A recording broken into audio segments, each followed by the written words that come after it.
Fortnite is well known nowadays for being two things. A, the home of whiny children who want the jiggle jiggle skin. What is the jiggle jiggle skin? Glizzy. And whiny man children who can't get over a grown man leaving his job. And B, having literally everyone, fictional or not, be at it. But how in God's name did we go from rip-off John Wick and unsanctioned default dances from Scrubs to Goku, Hatsune Miku, and Bruno Mars? This video is by no means a comprehensive list of collaborations with Fortnite, nor is it a complete history of how everything got in here. I just want to go over some more notable crossovers with Fortnite and how they affected the game going forwards, because it's a game I'm quite fond of. And collaborations are a big part of the game, so might as well go into a bit of the history of them. For ease of consumption and creation, I want to structure this video by the actual Fortnite chapters, because I feel like each one pretty well shows how all of this has gone. Like chapter 1, where there were sparse brand integrations and crossovers with other media. A vast majority of it was references to popular culture and media. Then there was chapter 2, where they sort of went full tilt with the collaborations. Tilt, like the towers.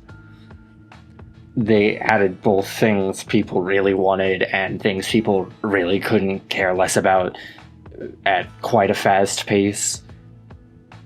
Adding people, characters, games, movies, TV shows, as well as being when they bought Psyonix. More on that later. Most everything here will be talked about sequentially, and later I will go into more of the specific collaborations as the collaborations become more dense, but some things will be grouped together just because it makes more sense to talk about them together. Got all that? Good. Alright, loopers, let's drop it. God, I don't like saying that. I feel so corny.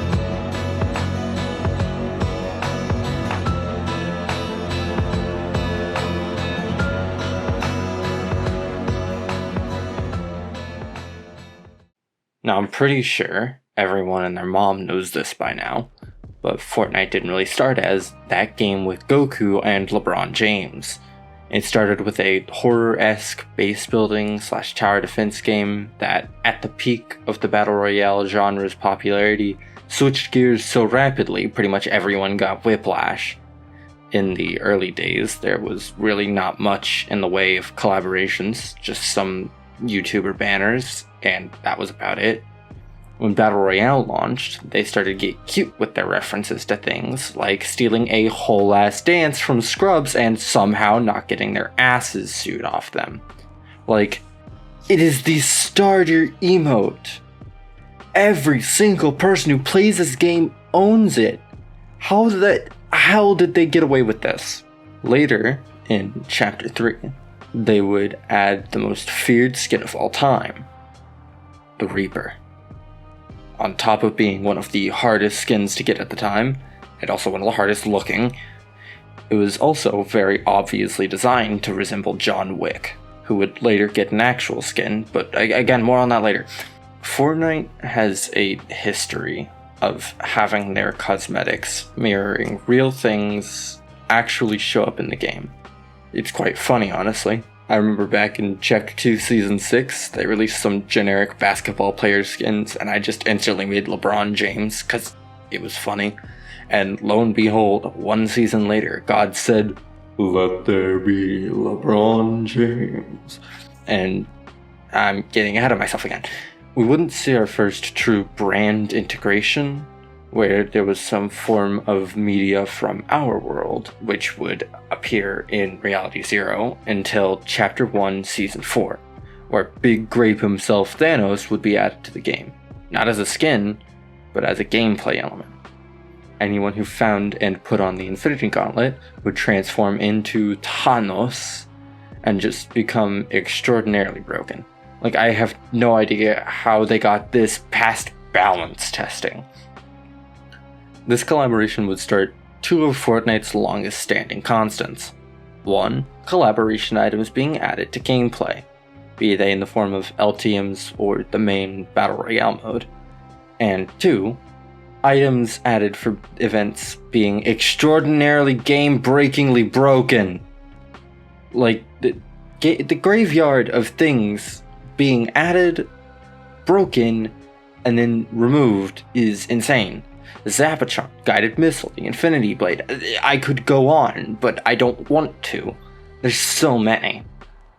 We'll go over some more of the gameplay collaboration items later, but for now we've just got the Infinity Gauntlet. Later, in 2018, we would get another property of Michael Mouse in the form of fucking Wreck-It Ralph showing up in Risky Reels. Oh, and I guess there's also a dance that they added that you could get for free.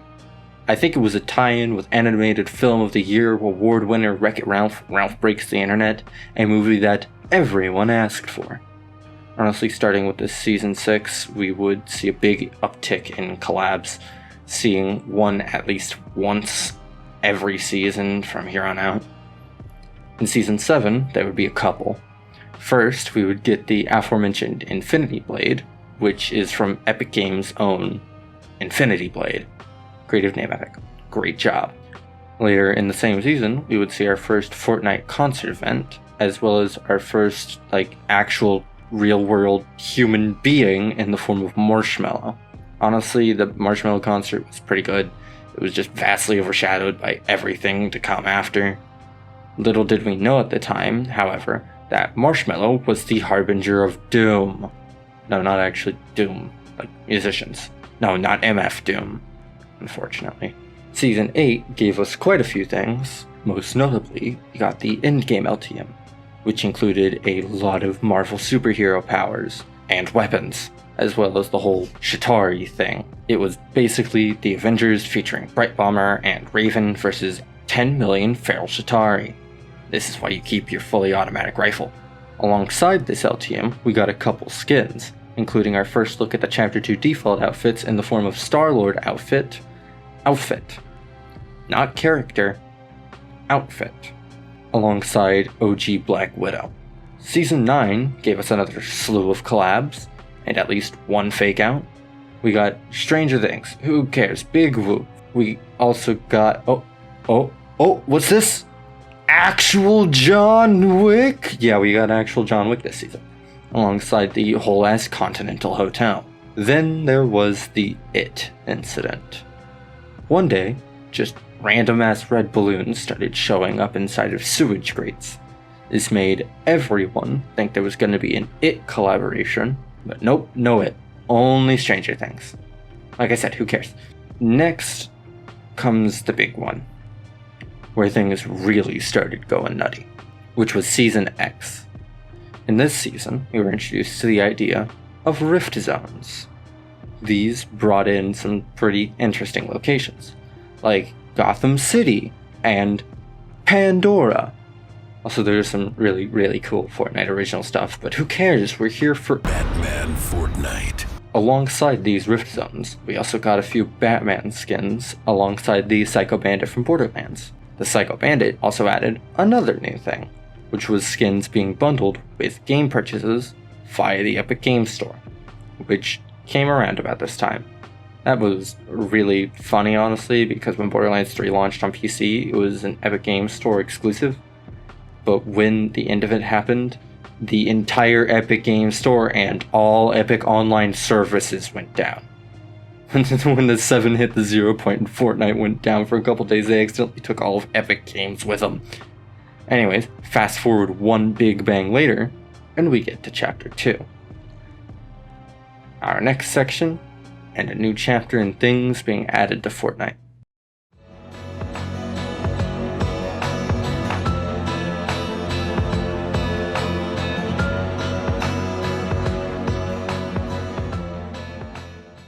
In Chapter 2 Season 1, we started seeing something massive. Licensed audio. Whenever you launched into your first match of Fortnite Chapter 2, the song Ruckus by Kanata Small, I hope I'm saying that right, would play, as well as it being present in the Battle Pass for Season 1, where there was an emote that used the song. We would see a lot more of this in the future, but for now this is the only one. We also saw our first YouTuber/streamer skin this season in the form of Tyler Fortnite Ninja Gamer Low Taper Fade Blevins. Honestly, I don't mind his inclusion. I just think there were definitely better people they could have added. Although I suppose not, seeing as Ninja kind of was the face of the Fortnite community for a while. I am so glad we moved on from that.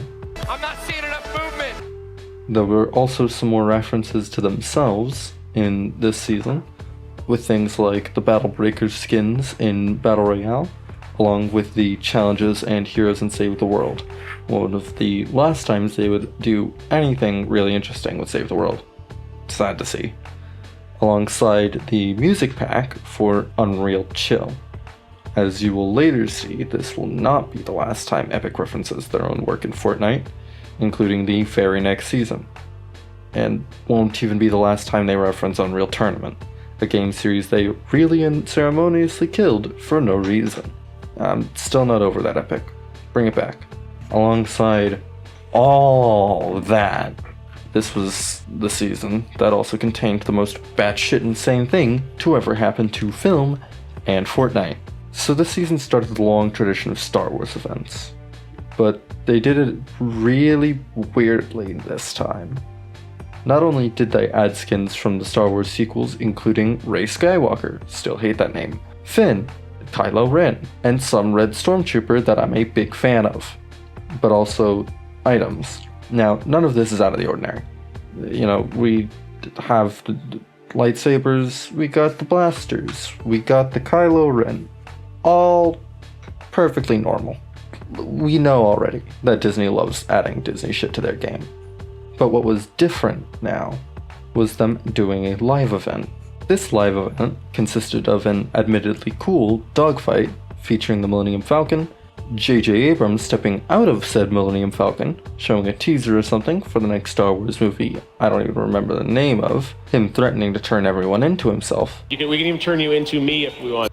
And then the only showing of fucking plot-relevant information for the next Star Wars movie. At last the work of generations is complete. The great error is corrected. The day of victory is at hand. The day of revenge. The day of the Sith. Palpatine goes on to the school intercom or something and proclaims it to be the day of the Sith, which is insane. Not only that any of this happened in Fortnite, but that something like that, something that is the best explanation we get for Palpatine being in that third Star Wars sequel, other than somehow Palpatine returned, was only in Fortnite. I'm truthfully not sure if this is massive for Fortnite or just spells doom for the future of creative endeavor. It points out a large flaw I have with things like live service games, where they can tell a continuous story through their game, and that's great, and I love following the story of Fortnite, but you can only see it once. It's around for anywhere from 2 weeks to 3 months, and then it's gone. But that's a ramble for another day. Next comes Season 2, and the introduction of collab Battle Pass skins. Starting this season, we stopped getting secret skins that were secret unlockable skins, which you could get around week 8 of the season, and the first introduction of bonus skins. This started 2 patterns. First, the bonus skin being a part of the Battle Pass advertising and being shown outright from the beginning of the season, and second, these skins being collaborations. This season really did add a lot of good things, and Deadpool was frankly not very intrusive due to his modern characterization being sort of out of place and self-referential, but this would not be the case later on. Back to the collaborations. Deadpool was added as a boss on the island alongside the rest of the Battle Pass skins, I guess, which also made him feel sort of less out of place. Deadpool also came with a few matchup skins, which is by far one of my favorite things Fortnite has ever done. I'm a really big fan whenever they make mashup collaboration skins. I think they're one of the best ways to do collaborations. Take elements of the brand and put them onto Fortnite original ideas. Along with this season came ties to Spyjinx. Spyjinx was a epic game made with J.J. Abrams' game studio or something that used a lot of Fortnite assets and has very obvious ties to Chapter 2 Season 2's theme. Now, I'm sort of breaking my own rules here by talking about collaborations referencing Fortnite rather than collaborations in Fortnite, but it's an Epic Games game, and we'll get some more blurry lines later on.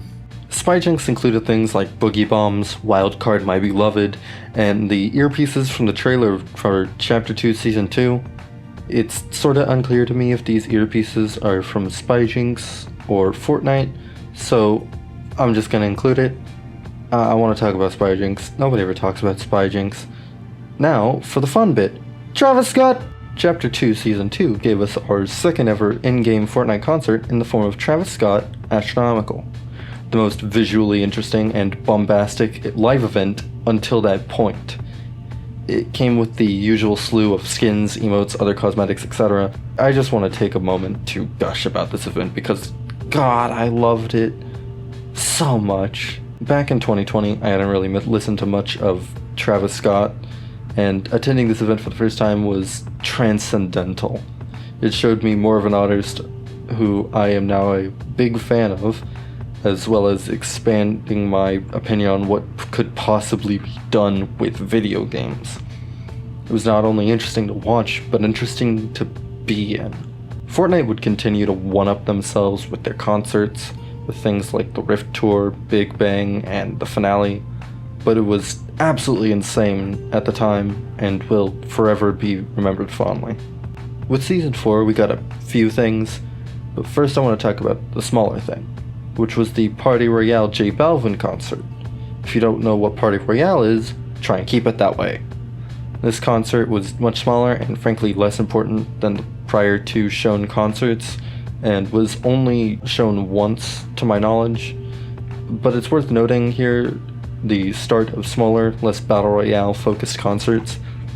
This paved the way for the Soundwave series, which was a set of smaller concerts and music experiences made in Fortnite, sometimes accompanied by cosmetics and emotes, such as the Tones and I Soundwave series map, or much larger ones like the Kid Laroi Creative Concert, which I am honestly not sure whether or not to classify with the rest because he got like 2 skins, music packs, and his map was much more involved and impressive than the rest, but frankly, I don't feel like giving him any more time than I already have.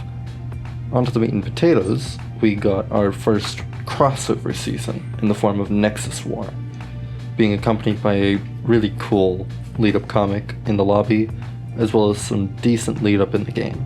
This season was solely centered around Marvel, and had all 8 skins in the Battle Pass be Marvel characters. The story being driven by these Marvel characters. Specifically Marvel Comics, which I'm very appreciative of. I like seeing comic stuff in media as opposed to MCU Disney slop stuff. It also had those heroes' powers, which were really cool, like the Iron Man gauntlets or Venom Mythic My Beloved. If I am correct, this was the first time there were collaboration items in the base starting Battle Royale loot pool, unless you count the Kingsman umbrella, which I don't. That's just me. There's a reason I didn't mention it earlier. This season was the first one massively affected by those crossovers in terms of story progression and explaining things about the lore. In lore, Galactus senses the energy of the 0 point collapsing in on itself during the end event and goes yummers, leading to him hurtling towards us. Now Thor, the new Herald of Galactus, has to warn us, because he's the new Herald of Galactus, that he is inbound, and with him he Heimdalls in a bunch of heroes like Iron Man, She-Hulk, and Tree. I am Groot, indeed. Together, they work to send Galactus away from Reality Zero, but honestly, it was mostly Iron Man. He's the one who hijacks loops and makes the battle buses into bombs and makes us drive them into Galactus while some AC/DC blares in the background, causing a rift to open into God knows where, but who cares, it's not here. In this final battle, Galactus damages the 0 point pretty badly, leading into Chapter 2 Season 5. I honestly quite like the story of this season. It's done quite well, and done better than the later Marvel season, but that's for later. Again, I keep getting ahead of myself. I like how Galactus actually drives the plot forward and causes consequences across the rest of the story, which don't just go away after he's gone. I also like how it furthers the actual lore of Fortnite, with it being the center of the Omniverse, and that we exist within Reality Zero, the center point and origin of all realities. This season is the first one to actually establish and use that premise to its fullest extent, which I think is cool as a fan of this game and its story. I will, however, say that this leads to a lot of batshit insane things being done later, but it does sort of explain why things happened in prior seasons, such as Palpatine's call out via Zoom in Chapter 2 Season 1, or the Rift Zones in Season X, which were said to be bits of other realities colliding with our own, and why not only things like Tilted Town and Taco Town were added as alternate versions of pre-existing Fortnite locations, but why things like Gotham and Pandora showed up. They're bits of DC or Borderlands that started spilling into Reality Zero due to the destabilization of the Zero Point, due to repeated battering from kaiju, mechs, and capitalism. This is not the last time we would see things like this cause ripples in space-time, leading to other realities spilling into Fortnite. But again, ramble for another day. The point is that this goddamn Marvel season is one of the best explorations of the concept of Reality Zero we have ever seen. And I hope we go back to that sort of storyline. I miss Reality Zero. After the very hungry World Eater came and went, Where? I hunger! we got Chapter 2 Season 5, Zero Point. This one actually leaned really heavily into the Zero Point, as well as the collaborations. The whole plot of this season is Agent John Jones, my favorite white boy, calling in a bunch of bounty hunters to guard the Zero Point, with most of these being well-known characters from across media, ranging from Daryl and Michonne from The Walking Dead to the fucking Master Chief. Fun fact, they were gonna get Samus from Metroid to be in this season with her bestie John Halo, but Nintendo wanted her to be exclusively purchasable and visible on Nintendo Switch, and Epic wasn't having any of that, so they just scrapped the skin. Anyway, this season again leans hard into the Reality Zero shit, with Jones hopping from reality to reality via the Zero Point and his trusty Rift device to scoop up bounty hunters, which are pretty much just any badass character from fiction, to guard the Zero Point while it is exposed and weakened. And again, I like this premise. I like it when collaborations don't outright replace original content, but supplement them and add on to them. I think it's really interesting to see the way this works, the way Reality Zero works, the way that interacts and changes how collaborations at Fortnite work. Beyond this, there aren't really any massive collaborations this season, simply the cavalcade of hunters, and by god there were a lot of really interesting hunters. A few notable ones were the Master Chief, Kratos, Ryu and Chun-Li, the Xenomorph, the Terminator, the Predator, oh, I didn't know Hellbent was in this game, and the Flash? Honestly, it's hard to distinguish which characters here are here as bounty hunters and which ones are here as just standard collaborations, which speaks to just how saturated into Fortnite these collaborations became.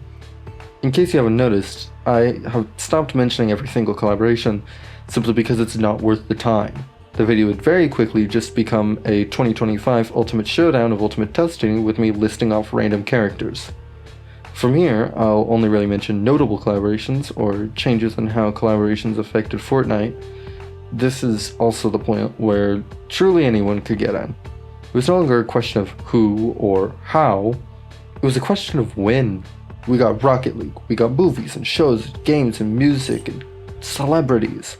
It's the point where Fortnite stopped being Battle Royale and started being Reality Zero.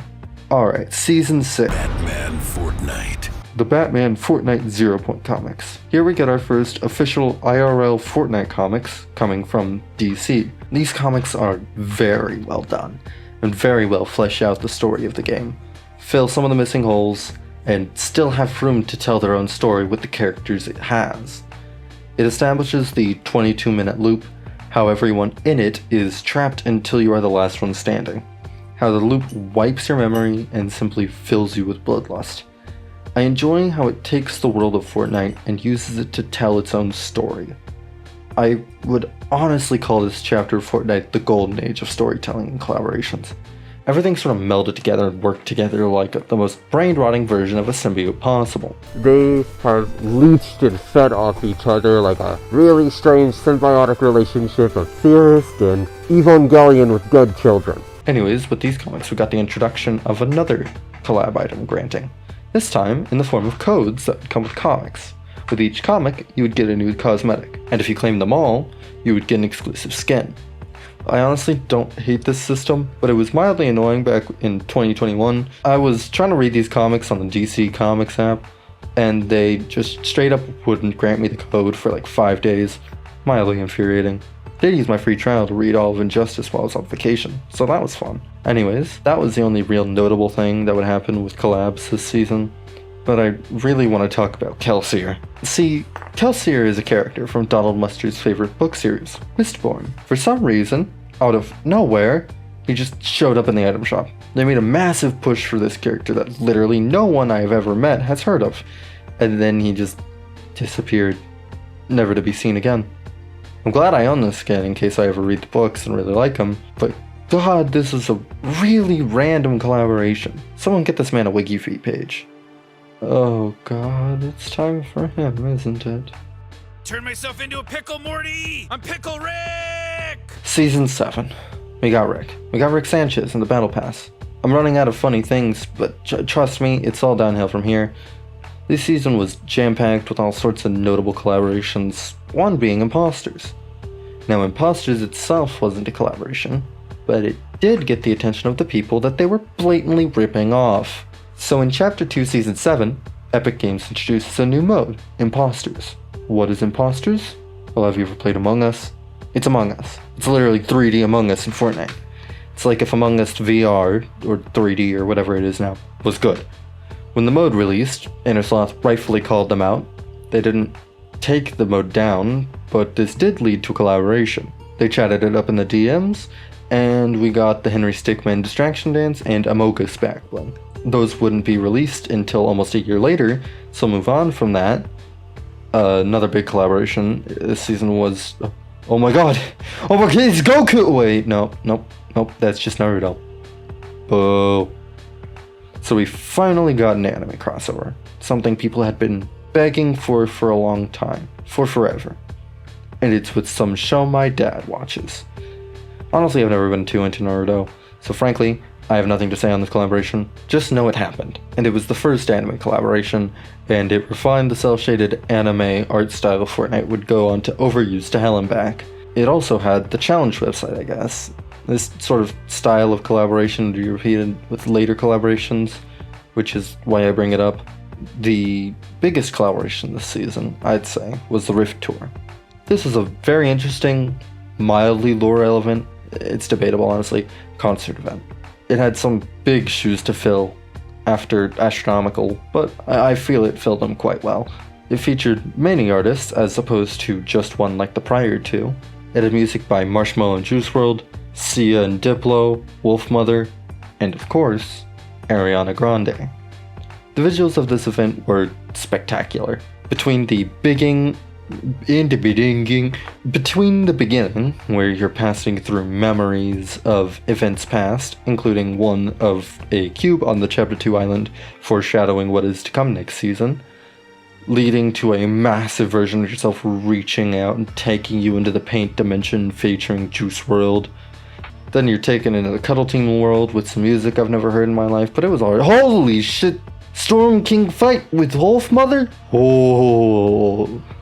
The Storm King fight section was honestly just perfect. No notes. Absolutely perfect. Going for a high score to beat your friends was so much fun. It was just an awesome concert set piece, and I wish we could have something like that again. After this, we move on to the Ariana Grande section, and I don't mind it. It's honestly quite good. All its set pieces are really good. The MC Escher-esque staircase, the unicorn ride through the clouds, the bubble ride with Rift Butterfly Ariana Grande. The only sort of boring looking one was the ending bit where she says bitch in a Fortnite concert and you're bouncing on rift shards, but truthfully it was still fun. It also has some amount of lore, which is to be expected at this point. The working theory, I don't know if this was ever confirmed or not, but this has just been the story I've been telling myself for years now, is that the aliens were both probing us for information, hence the in-memories, as well as the Storm King fight, which was also a memory, as well as trying to put us off guard, taking the visage of a popular music artist and lulling us into a sense of false security. Again, wild conspiracy theory, but I feel like it sort of fits. This event was good, and I wish I had more to say about it. But I'm just thinking of the astronomical stargazing part, so moving on. Last thing I want to talk about is the Free Guy collab, which sort of blurs the line between Fortnite and Ryan Reynolds.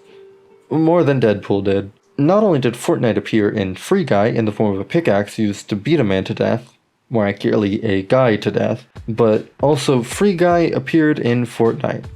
Not only did the skin Guy, again, great name, amazing name, very searchable, very specific, appear in game, but so did real-life human being Ryan Reynolds with his real-life human being face, playing Free Guy, the movie character. I don't know if he has an actual name. He would give you quests to do and stuff like that, talk to you face to face with his actual human face. It was weird. I don't think they ever did anything like this again, but it was really weird that they did it to begin with. Now, Chapter 8 didn't really have any notable collabs beyond Carnage in the Battle Pass and Venom in the item shop. Symbiotes, my beloved. Now, the real shit came from the form of Dwayne "The Rock" Johnson. So as it turned out, massive lore important character, The Foundation, who was sealed in the 0 Point in Chapter 2 Season 6 and got his own spin-off comic featuring the Batman Who Laughs. Oh shit, I didn't mention those comics. Oh shit, okay. Batman Who Laughs comics. So The Foundation, supposedly after the mothership blew up the Spire in Chapter 2 Season 7, was sent to the Batman Who Laughs reality and does battle with him. That's the comic. You could get the outfit if you got the comic. Nothing we haven't seen before. Anyways, in the Chapter 2 Season 8 end event, he takes off his mask and delivers one of the best lines I've ever fucking heard in my life. Impossible. I watched you die. I got over it. It turns out he was real-life actor Dwayne "The Rock" Johnson, complete with Dwayne "The Rock" Johnson eyebrow, this whole fucking time. He doesn't just go away after this. He sticks around for a bit. This begins the trend of having actual real-life human actors and celebrities play really important lore characters. We'll see this more a bit later in Chapter 3. With that, Chapter 3.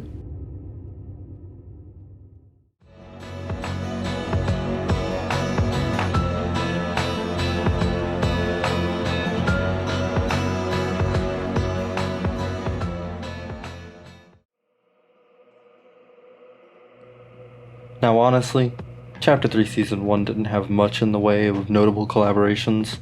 It did the same thing every season for the last 2 years has been doing. Spider-Man and the Battle Pass, collab items from the Battle Pass in-game, so on and so forth. Truthfully, the greatest collab this season was the big-ass rock statue. Dwayne Johnson shows up on this new map as a big-ass statue. I'm honestly not even going to talk about Chapter 3 Season 2 because nothing happens. Same old, we got Battle Pass collabs, we got superhero powers, that's what we got. Look, I adore Chapter 3 Season 2. The Imagined is literally me. But for the purposes of this video, it has nothing. Alright, Season 3, now we got the big boys. This one's got a good couple. First and foremost, we got Dragon Ball! Finally! Goku! Hey, it's me, Goku! So this one gave us both Goku Dragon Ball, as well as a new form of challenge / reward / whatever in the form of the first mini pass. At this point, they were only one track and didn't cost any money, but that would not be the case later on. Now, the other collaboration of this season is Fortnite getting their own Fortnite comic series. Fortnite x Marvel Zero War. Man, these comic names are getting confusing. These comics were a mess. Honestly, they're fine, just questionable and sort of boring. They consist of the 7 and Jones going to Marvel Reality 616 or whatever. Stick around for a while. Wolverine, Foxley, Imagine, real thing, look it up. Later they would go back to Reality Zero. Go to the Ice Moon. Meet what remains of the Ice King. He tries to kill everyone. They nope out. Turns out the Paradigm was stranded on the Ice Moon for all of Chapter 2. Because she was the one who piloted the mech, and apparently not the Singularity, which brings up some questions. One of them is due to something that was revealed here in Chapter 3, that being the Paradigm being Brie Larson. Now, this on its own is whatever, but the issue comes with the existence of Singularity. This was the beginning of Fortnite doing fucky things with its own lore and story in service of getting a familiar face on screen and 5 more skin sales, or I guess Battle Pass sales. This is far from the most egregious one, but it's definitely one of the most frustrating from a lore perspective. Like, is she an alternate reality paradigm? Is she Reality Zero paradigm? Why is she on that moon? How isn't she dead? If Paradigm is on the Ice Moon for like 2 years, how did they do the end event in Chapter 1? God, I'm moving on before I give myself goddamn aneurysm.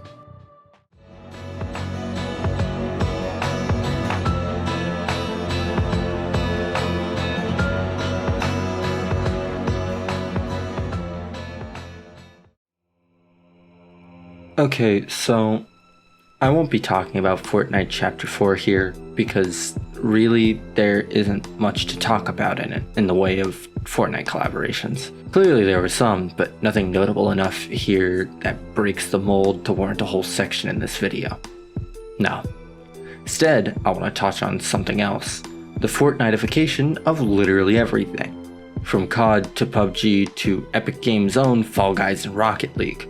Fortnite pioneered a whole new method of exploiting children for their parents' paycheck, as well as grown adults with autism affected by the sunk cost fallacy from 8 years ago.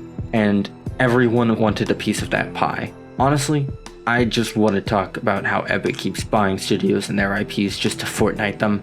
Like Fall Guys, a beloved game that is enjoyed for its lack of abhorrent microtransactions. How the only way to get cosmetics was to get good and win. Remember all that? Yeah, it's dead. Gone. We got paid battle passes, we got premium currency, we got crossovers out the ass. Which, to be fair, Fall Guys had been doing that for a minute, but the kind of collaborations shifted heavily from indie games and Steam collabs to a lot of Disney and Marvel shit. And Miku. And Godzilla. Friends in every universe, I guess. Same goes for Rocket League.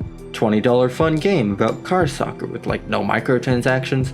Yeah, well now you got macro transactions. Fuck you. $10 for a dabbing Grim Reaper goal explosion. Pay up. Battle Pass, premium currency. Honestly, I don't have a massive issue with this stuff, but it infuriates me when a game becomes a free-to-play live service Fortnite game, because that exponentially raises its chances of being shut down. Like, I'm sorry, but not everything will be Fortnite. In fact, there's almost nothing that will ever be what Fortnite is, or was at its absolute peak. That peak being like last time they had a live event. This game's so far from dead.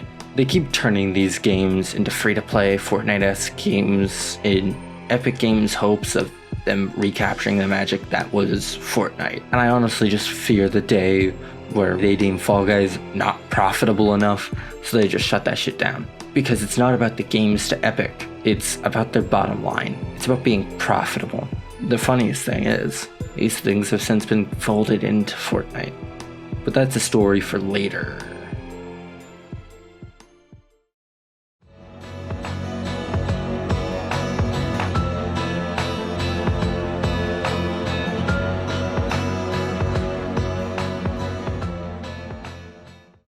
Okay, so before we get into Chapter 5, we have a small section here about Chapter OG, Season OG.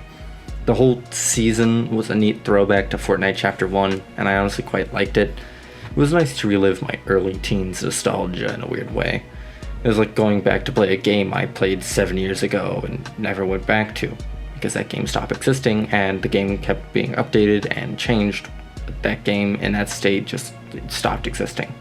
Thank you, live service games. Anyways, one cold day in November of 2023, I was on my way to see a friend in the hospital when suddenly my phone blows up. Eminem has been announced for Fortnite. 3 skins, a concert event, and Bitch, I can make orange rhyme with banana. Or nana. fast forward to the Big Bang event, and it goes how you'd expect. Chapter 1 Season Extent event.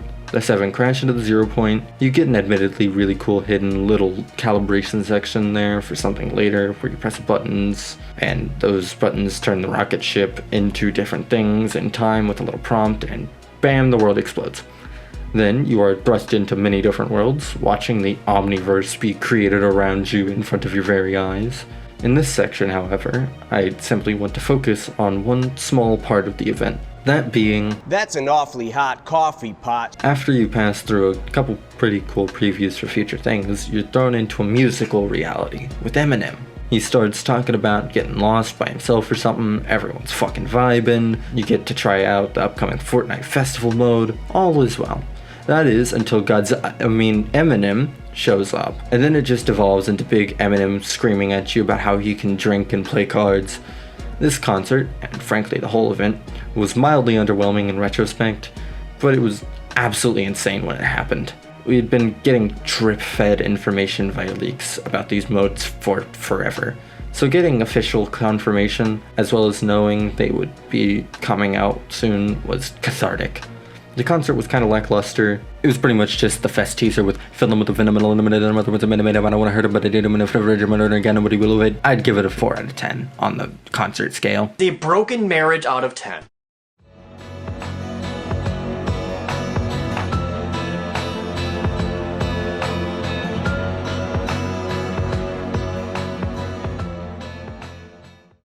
So, we made it. The big moment. Fortnite Chapter 5 Season 1. The launch of Find It in Fortnite. So this season was massive for crossovers, because we got 3 new modes, all with uniquely branded and monetized cosmetics and gameplay elements. Yes, monetized gameplay elements. God left us a long time ago. I'll just go down each one and just sort of talk about it for a bit. Okay, so first things first, rocket racing. Okay, so rocket racing. Rocket racing is a high-speed, 3-lap racing game developed by Psyonix of Rocket League fame. This mode is just okay. It's truthfully just so aggressively mid, and it's just so disappointing. I love racing games like this that are more arcadey. This is just way too janky. You'll just randomly slip and slide and crash and explode, and it's just aggressively mid. Away from the gameplay and onto the collab cosmetics, this is our first real introduction to cross-buy. Things in one game would affect another. Now, we have already been getting rocket passes for free for years from Fortnite crew, but now some cars, wheels, decals, boosts, drifts, etc. would be available in both games if bought in either one of them. Back when they introduced cars in Chapter 5 Season 1, they brought in the Diesel, which was a car that was genuinely 4,000 V-Bucks. And I bought it at 4,000 V-Bucks because I found it to be so fucking funny. And then they lowered the price, and I got 1,500 V-Bucks back. But I just remember, for a bit, I owned the single most expensive item in all of Fortnite. Now, these cars came in many different forms. Fortnite cars, Rocket League cars, Alan Walker car. Who is that? Who cares? So Rocket Racing brought in a lot more brands to Fortnite. Nissan, Ram, Dodge, Ford, Marvel, DC, Lara Croft, Jeep. You want it? It's yours, my friend, as long as you have enough V-Bucks. Honestly, I don't mind these brands being in the game. They make an amount of sense. Like, yeah, if I'm gonna be driving a car around, be it nonsensical racetrack in the desert or Fortnite Battle Royale Island alongside a samurai in what is basically modern day Detroit, I'm fine with it being a Dodge Challenger. Okay, so, Lego Fortnite. An idea that makes absolutely no sense on paper, but also makes absolute sense when you play it. Lego Fortnite is a crafting survival sandbox game developed by the LEGO Group. The goal is, don't die. stay alive. It's got many different goals, you know, kill this thing to get better loot, to kill this thing to get better loot. Average survival sandbox game. The big thing is that it's Lego. It's Minecraft, but with Lego. It has an undeniable style that just oozes with charm. This charm could just come from my personal love of Lego, especially as someone who's always loved putting Lego together, even though I was broke as fuck as a kid. Like, I never got Lego. Maybe that's why I like Lego Fortnite so much. It feels like playing with Legos. It feels like you're reaching your hand into a big-ass toy box of pointy landmines and making Fish Stick and the dealer fight a bunch of random yellow guys. It's fun. It's good. It's also the reason for the downfall of man. That's right, age restriction! After this, skins and other cosmetics started having age ratings.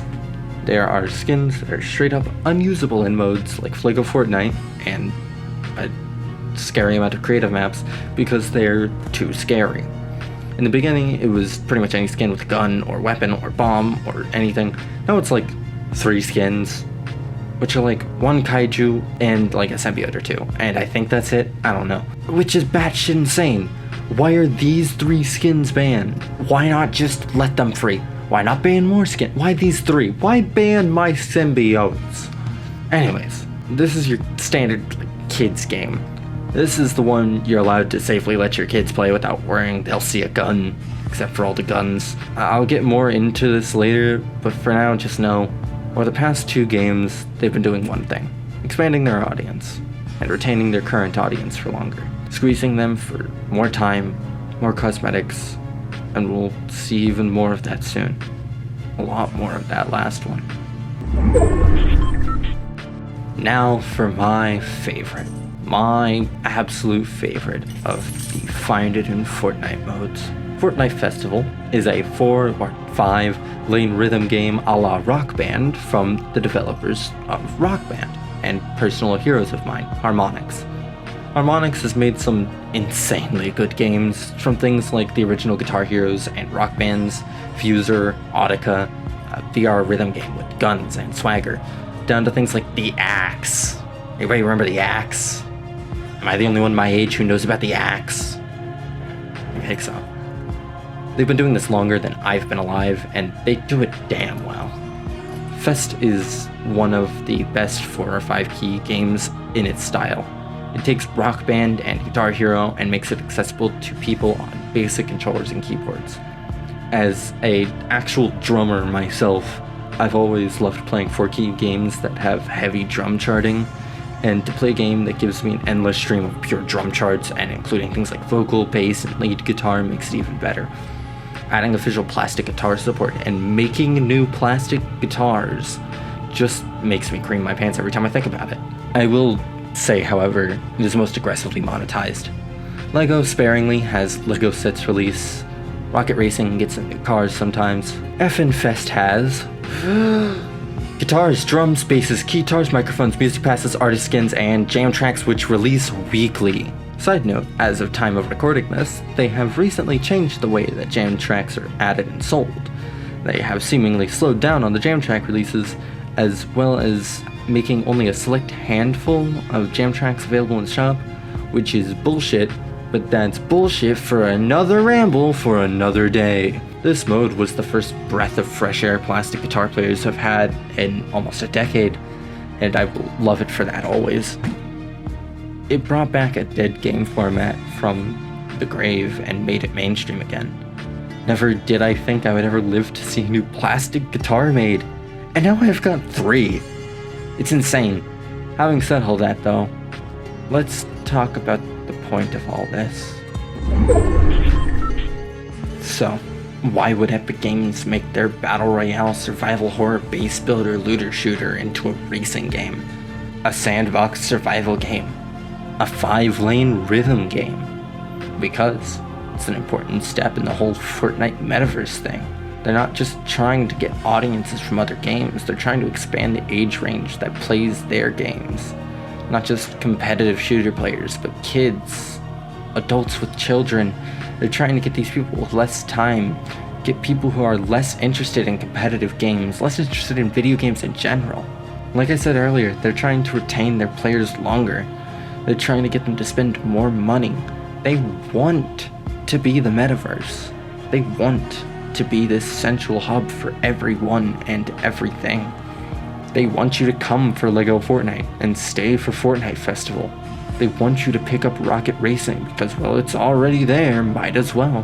While you're at it, go play Squid Game Brain Rot Box Fight with your friends.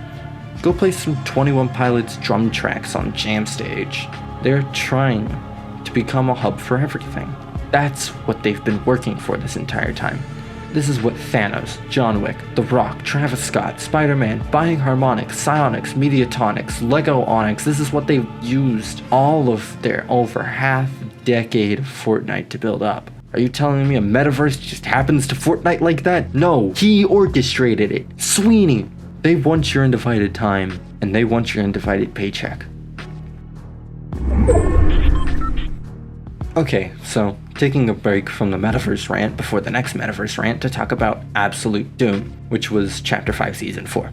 Honestly, it's not too terribly notable, all things considered, and I haven't touched on the lore of the last couple chapters much, because mostly it's been barely present, along with any semblance of notable collaborations, crossovers, or brand integrations. Does Greek mythology count as a crossover? Is it a collaboration with Olympus? Fun fact, guys, I'm Canada Fortnite. Look, here I am. So this one follows Dr. fucking Doom coming back after being on our side like 4 years ago. Like, come on, man, we were buddies. He comes in to take the power of the MacGuffin of this chapter, Pandora's Box.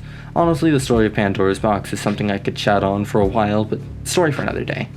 Man, I'm setting myself up for so many videos here in the future. Subscribe for those. Anyways, he shows up on the island, establishes a big fuck-off castle, a big fuck-off forge where his head looms, and watches you, makes the trains run on time, and Latveria! He takes this newfound dictator status and goes out and takes the power of Pandora's Box. He then becomes Big Man with no plan, has a global health bar, dies in 5 minutes, rifts into the MCU. The only really notable thing gameplay-wise added this season was Doom Island and the ability to become Doom.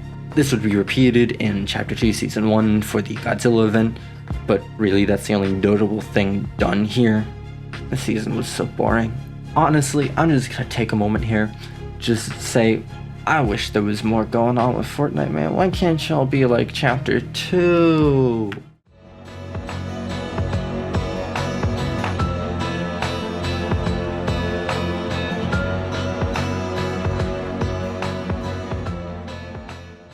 Here in Chapter 2 Remix, we see Epic doing that thing they love doing. Twofold. We get both hyperfixation on a specific part the fan base deems as better, as well as historical revisionism. This season is basically a massive fever dream with flying cars and weed smoke everywhere. It centers around like 3, technically 4 artists who have replaced some of the bosses with people like Weed Dog, Poop Girl, and wait, holy shit, Banana Guy! He's back! Honestly, I really like this season. I keep saying that, but like, I got that Looper autism, man. I got wildcard faces inked on my arm, man. I think I might like this game just a little bit. Like, I like the Dog Pound. I like the Spaghetti Grotto. I dislike Ice Spice, that industry plant motherfucker. I like the Rap God minigun. Honestly, it was so fucking funny whenever I saw that thing in that trailer. I used it every single match that I could. It's my favorite thing ever. Truthfully, one of the best things they've ever added. The actually interesting part of this season was the device do-over. We show back up to the agency, now the Dog Pound. The device event set pieces rise, and Snoop D-O-double-G shows up and pulls a Travis Scott. Becomes big, takes us to space, that sort of thing. Then we go into Banana Guy rap godding up a storm. He turns into his new skin, and oh my god, is that the mech? Holy shit. Holy shit, this is fucking amazing. Oh. Wait, why is the mech got a microphone?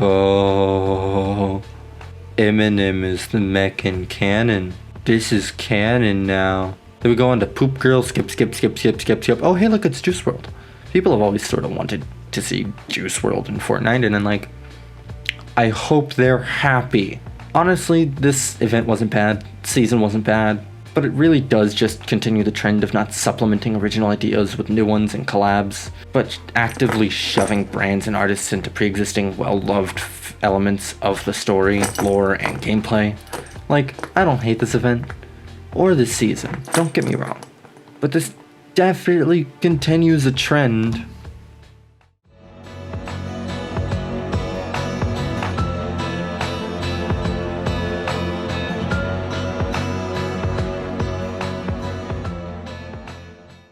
What the fuck? Why are these even in the game? I'm like 40 pages into this script. I really don't have the time or energy to talk about shoes. These are honestly the most egregious we want brand deals inclusion in this game. Genuinely, I'm 100% sure this was added because Nike told them to.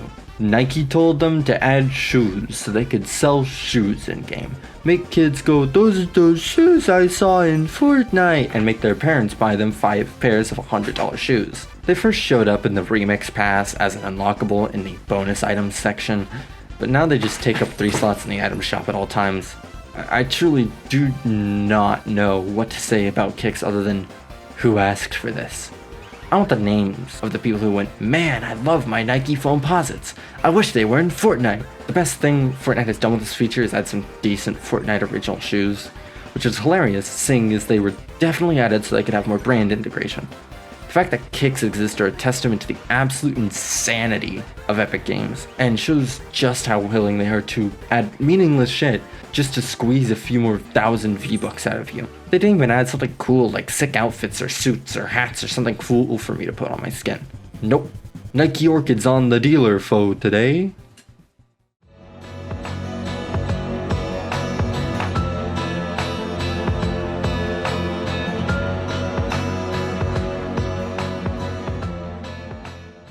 So far, this chapter is off to a start. No notable Metaverse shit. No notable anything.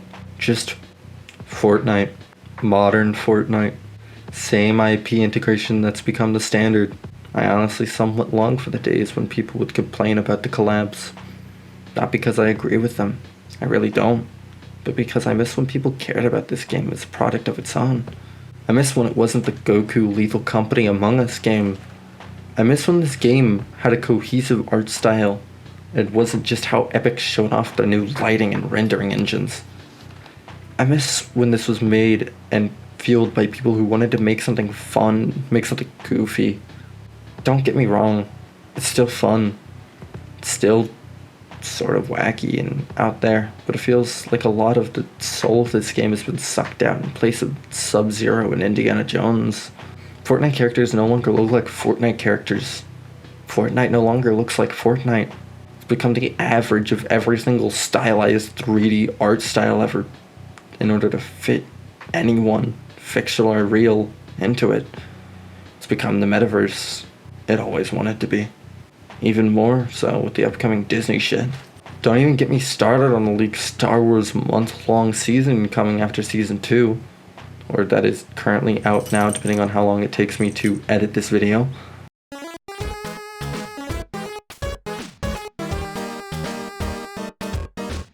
Okay, so I spent too long doing college and work and editing and releasing an album. Hellminter, it's an Ultra Kill tribute album. Go listen, please, pretty please, stream my album. So the Star Wars season came and went before I could release this.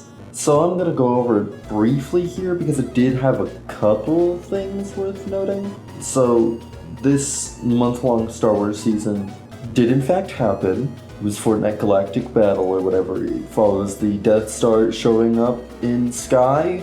Every weapon in the loot pool was a Star Wars gun or lightsaber, force power or whatever. It was alright. It's kind of a fun meta for a bit. There was a bit at the end where you could become a Star Destroyer and rain hell upon everyone, and it ended with another fucking Palpatine speech. Like, what the fuck is up with this guy? It added the concept of mini-seasons, which are month-long seasons akin to Chapter 1 OG and Chapter 2 Remix, themed after pre-existing IP.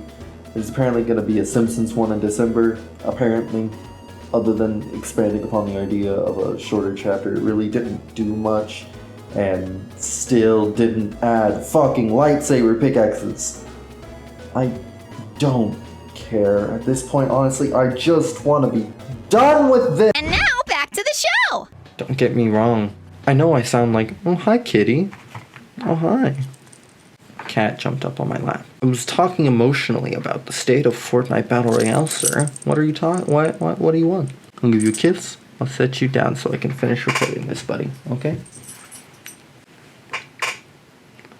Don't get me wrong. I know I sound like a jaded old bitch who just wants to whine about how the game was better when I was a child.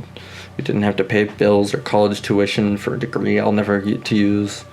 But more than anything, I miss the community, the art style, the personality that everything oozed. I like playing OG, not for the nostalgia, but I miss back when Fortnite looked like that. I miss Chapter 2. Hell, I even kinda miss Chapter 3. I miss the cohesive story that built off itself and incorporated collaborations to tell that story in new and interesting ways. Maybe one day, when Charlie Wen gets his foothold, and the story has had its time, we'll get some amazing things. I already love what he's doing. He just needs time to adjust. It took Fortnite some 5 or 6 seasons to get an actual story going, so I'll give Charlie Wen his time. And I'll give the game time to hopefully balance itself out in terms of brand integration. Bob Iger, on the other hand, gets no chances. I hate him.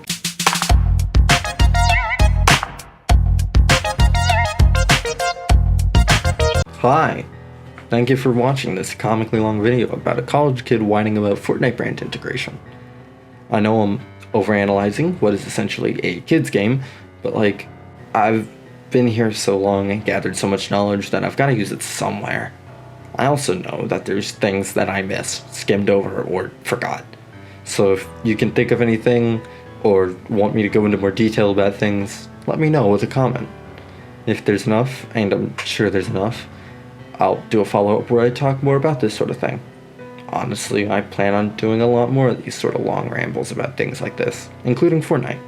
I grew up around Fortnite, as shameful as it is to say. I started playing sometime when I was 13, I think. I was young.